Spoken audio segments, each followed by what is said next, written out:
अल्लाह तबारक व तआला कुरान अज़ीम में यूँ फरमाता है, जुल्म करने वाले अनकरीब ये जान लेंगे कि वो किस खाई में गिरने वाले।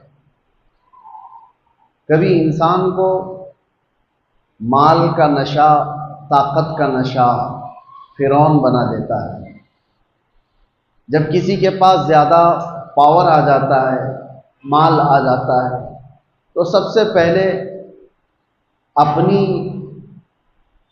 अपने गलबे को बाकी रखने के लिए वो छोटों पर जुल्म करता है, जिसको हम अपनी आम जुबान में दादागिरी, गुंडागिरी कहते हैं। जिसके पास भी पावर आया उसी का इम्तिहान है, उसी की आजमाइश है। इसीलिए शेख सादी रहमतुल्लाह तआला अलैह ने फरमाया है, जगरदन फिराजा तवाज़ो निकुस्त, गदागर तवाज़ो कुनद खोए उस्त। बड़े बड़े लोग अगर आजिज़ी करें तो ये अच्छी बात है, ये नेक खसलत है उनकी। पावर होने के बावजूद अगर वो आजिज़ी करे, तवाज़ो करे, और फ़कीर आदमी अगर गिड़गिड़ाए, तवाज़ो करे, तो ये तो उसकी आदत है, इसके अलावा करेगा क्या। पावर आ जाने के बाद, ताकत आ जाने के बाद इम्तिहान शुरू होता है। इसीलिए मेरे अजीज़ों, माँ बाप के भी अदब और एहतराम की जो बात की गई है कि माँ बाप का अदब और एहतराम वो किस वक्त, कि जब वो लोग ताकतवर हों और तुम छोटे हो, उस वक्त नहीं। उस वक्त तो हर बच्चा अपने माँ बाप का अदब करता है, क्योंकि माँ भी पावरफुल है, ताकत है उसको, बाप भी ताकतवर है, कमाता वही है, घर वही चलाता है, और बच्चा अभी जवान भी नहीं हुआ, छोटा है, तो अदब तो करेगा ही, डांट तो सुनेगा ही। कमाल उस वक्त है जब वो बुढ़ापे पर आ गए और उनके हाथ पांव नहीं चलते, कमाई का कोई जरिया नहीं, और तुम पावरफुल हो चुके हो, तुम्हारे पास अल्लाह ने ताकत भी दी, दौलत भी दी। अब देखा जाए कि तुम मां को झिड़क के बात करते हो या फिर वो अदब दिखाते। इम्तिहान तो उस वक्त है जब वो कमजोर हो जाएं और तुम ताकतवर हो जाओ। इसीलिए कुछ लोग शोहर और बीवी के साथ हुस्ने सुलूक के जो मामलात हैं, इसको भी मैं आपको बताता हूं। किस वक्त एतबार है इस चीज का। कोई अगर ये कहता है मैं अपनी बीवी के साथ बहुत अच्छा सुलूक करता हूं, तो अगर अच्छा सुलूक करता है तो ये देखा जाएगा कि किस वक्त कर रहा है। जब तेरी ताकत सब खत्म हो गई, अब तुझे बीवी की जरूरत पेश आई, उस वक्त अच्छा सुलूक कर रहा है, या उस वक्त जब वो कमजोर थी और तू ताकतवर था। इसीलिए मेरे अजीजों, ये सारी मिसालें देखना है तो मुहम्मदुर रसूलुल्लाह सल्लल्लाहु अलैहि वसल्लम की जिंदगी, मेरे आका करीम सल्लल्लाहु तआला अलैहि वसल्लम की जिंदगी पाक, हुजूर पाक सल्लल्लाहु तआला अलैहि वसल्लम के अपने वालिदैन के अदब की जो मिसाल मिलती है। हुजूर के वालिदैन तो बहुत जल्दी इंतकाल कर चुके, लेकिन फिर भी हदीस में मिलता है उस वक्त नहीं जब मेरे आका सल्लल्लाहु अलैहि वसल्लम का बचपन था, उस वक्त की बात जब मदीने तैयबा में इस्लामी हुकूमत स्टैब्लिश हो चुकी है। कैसर और किसरा थर्रा रहे हैं, हुजूर के नाम से कांप रहे हैं। जिस जगह सहाबा चले जाएं, फतह कामरानी उनके कदम चूम रही हो। उस वक्त जब गलबा था, गलगला था, नबी पाक सल्लल्लाहु अलैहि वसल्लम सहाबा के साथ बैठे, एक बूढ़ी औरत आती है, हुजूर खड़े हो जाते हैं, और खड़े हो गए, सहाबा चौंक गए।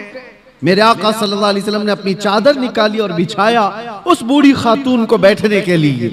सहाबा ने पूछा, ये वो सरवरे किश्वरे रिसालत है, सैयदुल अंबिया है, जिसके कदमों को माथा लगाकर जिब्राइल बोसा देते हो, वो किसी बूढ़ी के लिए खड़ा हो जाए। तो हुजूर पाक सल्लल्लाहु अलैहि वसल्लम से सहाबा ने पूछा कि इस खातून का अदब क्यों? मेरे आका ने फरमाया, ये 2 साल मुझे दूध पिलाने वाली हलीमा सादिया है। नबी पाक सल्लल्लाहु ताला अलैहि वसल्लम ने उस वक्त अदब करके दिखाया है जब पावर था, गलबा था, सहाबा की जमात थी, और एक बूढ़ी खातून आई, और वो भी जन्म देने वाली औरत नहीं है, दूध पिलाने वाली दाया है। मेरे अजीजों, 1-2 मिसाल नहीं, हर मिसाल मैं आपके सामने रखूं। हुजूर पाक सल्लल्लाहु ताला अलैहि वसल्लम एक बार एक दरख्त के नीचे आराम फरमा रहे हैं, सहाबा भी थे, किसी गजवे से वापस लौट रहे थे। उस वक्त अचानक एक दुश्मन आ गया, वो घात लगाए बैठा होगा, सहाबा नींद में थे, हुजूर पाक सल्लल्लाहु अलैहि वसल्लम की तलवार बाजू रखी हुई थी। अचानक एक शख्स आया और हुजूर की वो तलवार उठा ली। हुजूर नबी पाक सल्लल्लाहु ताला अलैहि वसल्लम बेदार हुए और देखा तो वो तलवार सोते खड़ा है बिल्कुल हुजूर के सामने, हुजूर पाक सल्लल्लाहु अलैहि वसल्लम के पास। तो हुजूर अकरम सल्लल्लाहु ताला अलैहि वसल्लम उसको देख रहे कि अब ये तलवार चलाने वाला है, और उस शख्स ने तलवार चलाने से पहले हुजूर से पूछा, बता मोहम्मद तुमको मुझसे कौन बचा सकेगा? हुजूर पाक सल्लल्लाहु अलैहि वसल्लम ने एक बुलंद आवाज से सिर्फ इतना कहा, अल्लाह। हुजूर पाक की जुबान से ये जुमला निकला था कि उसके हाथ से तलवार गिर गई और कपकपी उसको तारी हो गई। जैसे ही तलवार गिरी हुजूर ने उठा लिया। अब आप देखें, जब काया पलट जाए, पांसा पलट जाए, पावर दूसरे के पास आ जाए, और उस वक्त जो हमको सताया हुआ आदमी हमारे हाथ के नीचे आ जाए, तो फिर इंसान की फितरत क्या होती है? रगड़ दो इसको, मसल दो इसको, पूरा पुराना बदला ले लो। जब इसके पास पावर था तो मुझे परेशान किया इसने, ताकत का इस्तेमाल किया इसने। हुजूर पाक के पास तलवार हाथ में आई, अब वो कांपने लगा। हुजूर ने पूछा, बता अब तुझको मुझसे कौन बचाएगा? वो तो काफिर था, वो काफिर था। हुजूर ने तो फरमाया था अल्लाह।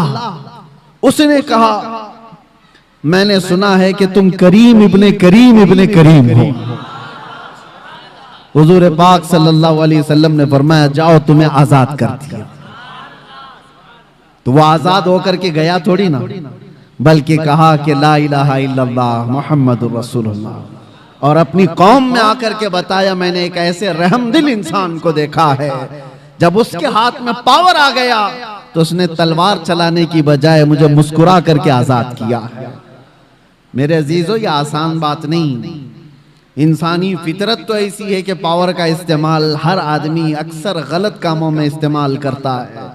वो सिर्फ रसूलुल्लाह की जात है, वो यकीनन हमारे लिए कायदे कुल हैं, हमारे लिए नमूने अमल है।